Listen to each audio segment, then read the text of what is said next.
One day, you're told AI is a revolution that will boost global GDP by 15 points. The next, the AI market looks like a house party that's about to be shut down by the cops. It's enough to give you financial vertigo. But let's cut through the hype and look at the hard data. The evidence for a bubble isn't just a feeling, it's overwhelming. Let's build the case. I present the bubble file. Exhibit 1, the frenzy speed. Private investment in generative AI alone hit $33.9 billion in 2024. That is 8.5 times higher than the investment level in 2022. The money spigot isn't just open, it's a fire hose. Exhibit 2, the hype valuations. They've become abstract art. OpenAI is targeting $500 billion. Anthropic saw its valuation triple to $183 billion in just 6 months. The M&A market is paying an average of 25.8 times annual revenue. Exhibit 3, the profit puzzle. Here's the disconnect. The business models are burning cash at an astonishing rate. OpenAI reportedly incurred a net loss of $9 billion in just the first half of 2025, and GitHub's Copilot, one of the most popular tools, reportedly loses an average of $20 per user per month. Exhibit 4, the circular financing. Microsoft invests billions in OpenAI. OpenAI then uses that capital to buy billions in cloud services from Microsoft. It's a self-fueling hype loop that looks great on paper, but may be masking true demand. But here are the 2 final exhibits that show the entire market is flashing red. Exhibit 5, the Buffett indicator. Warren Buffett's favorite macro signal, comparing the stock market's value to the GDP, is at 217%. That is 2.2 standard deviations above the historical trend. It's screaming, strongly overvalued. Exhibit 6, the dot-com echo, and the kill shot. The market capitalization of the top 5 largest tech firms today is double what the top 5 firms were at the absolute peak of the dot-com bubble in 2000. The party is out of control, the data is clear, the bubble is about to burst. And right in the middle of this chaos, 2 of the greatest minds on the planet are doing the exact opposite thing.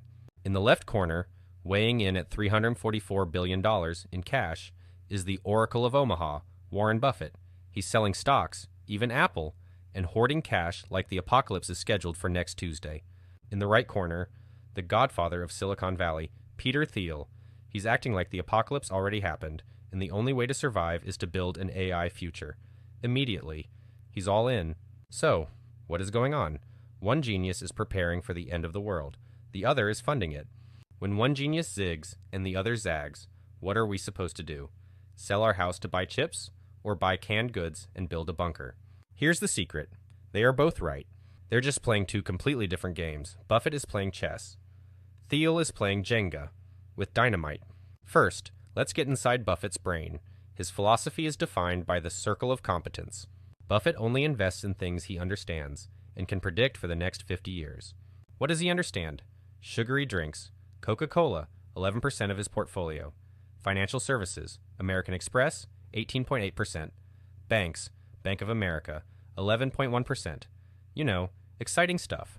And AI? AI isn't just outside his circle, it's in a parallel universe, possibly plotting to steal his wallet. He admits it. I don't know. I say that all the time. How come I don't have $344 billion? But it's more than just not understanding. He's scared of it. He doesn't compare AI to the dot-com bubble. He compares it to nuclear weapons and letting the genie out of the bottle. For Buffett, AI isn't just a financial risk. It's a burn-it-all-down risk. That's why he says the market is overpriced. His Buffett indicator is at 217%. That's not just overvalued. That's standing on the roof of the Titanic yelling, "I'm king of the world." Bottom line, Buffett is playing the deployment phase game. He is waiting for this frenzy to pass, waiting for the crash, so he can step in and buy the survivors at a discount.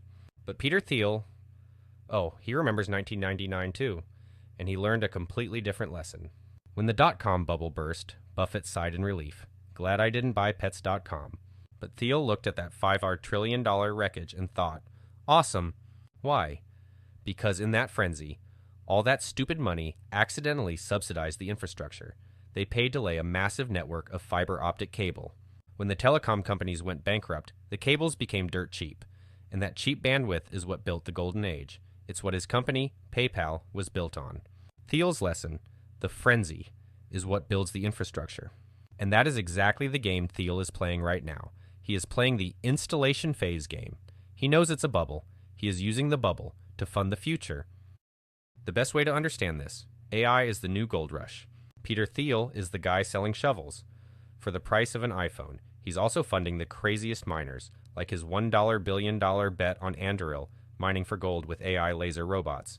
He knows 9 out of 10 will blow themselves up, but the 10th one might find the mother lode. He's betting on SpaceX, Stripe at a 22.5B valuation, and biotech firms trying to hack aging. And Warren Buffett? He's not mining. He's waiting for the rush to end. He's waiting for everyone to go broke. Then he'll stroll down and buy the town. And that's why his new capital is going into energy, Occidental Petroleum, 4.3% of his portfolio, healthcare, a $1.6 billion stake in United Health, and home builders, Lennar and D.R. Horton. Thiel is building the city in the clouds. Buffett is buying the land and the plumbing underneath it. A financial crash is just a reset. The real risks are energy. Do we even have enough electricity to run this AI world? Profits. GitHub Copilot reportedly loses $20 per user per month. That's not a business. That's an expensive hobby. Ethics. How do we control the genie that Buffett warned about before it decides we're the inefficient asset? So, the question for you is, which team are you on? Are you Team Thiel, the Rocketship, all in on the builders, risking it all for the revolution? Or are you Team Buffett, the cash fortress, patiently waiting in cash to buy the proven winners? Let me know your strategy in the comments.